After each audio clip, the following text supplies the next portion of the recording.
What is up you guys, it's the boy Joshua D, back at it again with another YouTube video, and welcome back again to my YouTube channel. And for today's video guys, bringing you the best tips and tricks, also my strategies and also my secret on how to build and grow your YouTube channel. And I'm here to put you further or even faster on media that's coming up.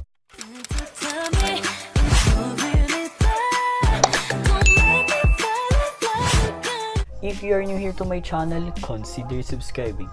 And for today's video mga ka-Joshieszsx, pag-uusapan natin yung how to make your YouTube video more interesting and efficient. Kaya ito yung pag-uusapan natin ngayon. Magbibigay ako ng 5 essential tips about it. Okay? So itong Vlogmas na to is day 8 na po to mga ka-Joshieszsx. This is Sunday na. Super pagod na ako pero go lang. Go. Tip number 1, graphics. Anong ibig sabihin nito? Okay? Itong graphics na to, ito yung logo mo. Okay, example, yung logo ng channel mo, yung profile pic niya, yung logo ng intro mo, box covers. Itong box covers na to, ito yung end screen natin.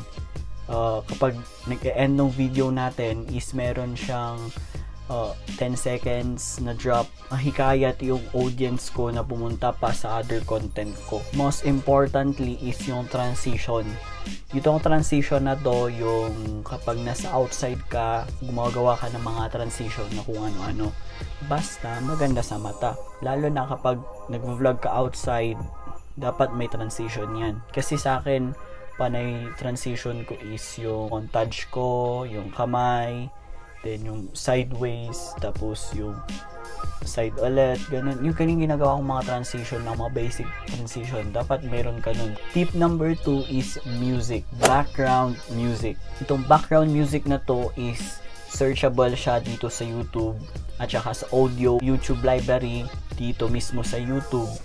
Makikita niyo yan sa dashboard nyo. Kung pupunta kayo sa dashboard nyo, may nakasulat doon na create sa baba, pindot nyo lang yon. Then, pupunta ka doon sa may audio library na kung saan pwede kang mag-download ng mga audio doon na free lang po. Then, non-copyright background music po siya. Gandaan kasi ng background music mga ka-Joshieszsx is mahikayat mo yung mga audience mo, mas mapapakinabangan yung content mo, mas lalong dadami yung traffic sources mo, yung audience mo, yung impact, yung impact. Tapos magre-recommend yung videos mo, yung channel mo kapag meron kang background music. Ang boring naman kasi kapag walang background music, 'di ba? Kaya sa akin, nilalagay ko ng background music. Free to use lang po siya, no? So meron din ako non-copyright background music. Punta lang po kayo sa playlist and ayun, makikita niyo din yung non-copyright background music. Free to download po 'yan. Lagay niyo lang po yung link sa description ng video niyo para ma-accommodate ni YouTube na fair use po siya. So, ayun, make sure na yung music na yun is non-copyright background music kasi kapag copyrighted po siya and strict yung copyright owner, maka-copyright strike po tayo. So, mag-ingat po tayo sa mga nilalagay nating music sa video natin kasi baka maka-copyright strike tayo. Number 3 na tips ko sa inyo is video clips. Okay, video clips. Ano nga ba ito? Itong video clips na to, ito yung magdadagdag ka ng video clips sa video mo. Okay? So, example, nag-explain ka about shopback. Okay? Yung example ko, yung video ko, yung shopback na yan. Then, kumuha ka ng konting clip or 2 to 3 seconds or 2 to 5 seconds of that clip and i-play mo dito sa video mo. Then after nagpi-play, sasabihin mo kung ano yung nangyari sa video. Okay? Para sa ganun, mas mahikayat mo yung audience mo. Okay? Dito din yung way para magustuhan ka pa nila. Dito yung paraan para ma-impress sila sa'yo. Para isusubscribe ka nila at hindi ka nila iiwan. Number 4 is photos. Put images or photos. Okay, itong photos na to mga ka-Joshieszsx, ito kapag ito din, nag-explain ka sa video mo na may ina-explain ka about places, about lugar, about products, dapat may pictures ka dito. Dapat meron kang pictures na pakita sa audience mo para mamangha sila. Ma-attract mo sila kapag meron kang images na ipapaliwanag mo kapag nag-explain ka na gumagawa ka ng video mo dito sa YouTube. Number 5, pinakalas nating tip is editing. Dito sa YouTube, pag hindi mo inedit yung video mo, hindi ka nila papanoorin. Okay? Meron yung iba, pinapanood nga nila, pero ini-skip po nila yung video. Kasi nga, dito sa YouTube is creativity. Kailangan mong maging creative dito sa YouTube para mag-outstand yung video mo. Para makisabay siya sa crowd dito sa YouTube.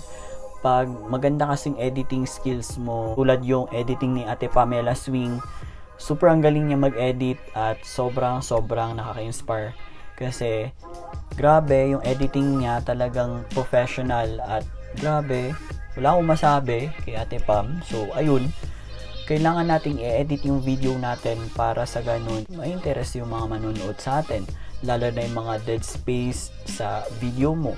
So yung example, nakatahimik ka lang, yung wala kang sasabihin, i-cut mo yun. Kapag katulad yung sa akin, alisin mo yun, 'di ba? Kapag example, pag may paulit-ulit, 'di ba? Kapag paulit-ulit ng ganun sa akin, dinidelete ko yun, inaalis ko. Yung mga dead space ba, yung mga ad-lib, 'di ba? Yun ulit. Kailangan natin alisin yung mga dead space kasi nga more interesting kapag walang nahahalong mga particular na clips na naggaganon ka, na may dead space na makikita ng audience mo na like actually diba? O diba na naman. Nasanay na ako. Kaya kapag merong ganun guys, alisin nyo. Kasi sa akin, pag merong nauulit, inaalis ko po. Kasi nga, ayaw ko yung audience ko is ma-turn off sa video ko. Ayaw ko silang mawala sa video ko. So ang ginagawa ko, ginagawa ko ng lahat. Para nga, ayos. At saka, mapakinabangan yung video ko. Para maraming mga taong pupunta sa channel ko, mare-recommend yung video ko. Bawat click nyo kasi guys, nare-recommend po ni YouTube yung video natin. Mga content creators outside, once they click your video, recommended for you ang YouTube channel mo or yung videos mo. YouTube will recommend your video kapag nakuha niyo yung target audience niya. Mas magandang i-edit mo yung video mo para sa ganun madaming mga pupunta, maa-attract pa sila sa video mo at sa'yo. They will like you more and more and they will love you more and more. Kasi nga, nag-edit ka eh. Diba? In-effortan mo eh. Kaya i-effortan ka din nilang panoorin hanggang matapos yung video. Kaya yun lang yun guys, yung tip ko for today, and sana nagustuhan nyo at may natutunan kayo mga ka-Joshianatics. Don't forget to click the subscribe button sa katabi niya yung bell to be updated whenever I upload a video every day. And for more videos, just click over here, the I button dyan sa taas, para nga makita mo pa yung mga videos ko na hindi mo pa napapanood. Why not check it out? Thank you very much for watching this video. Stay awesome and God bless. Spread love, not hate. And always remember mga ka-Joshianatics, encourage one another and build each other up. See you guys on my next vlog. Bye-bye!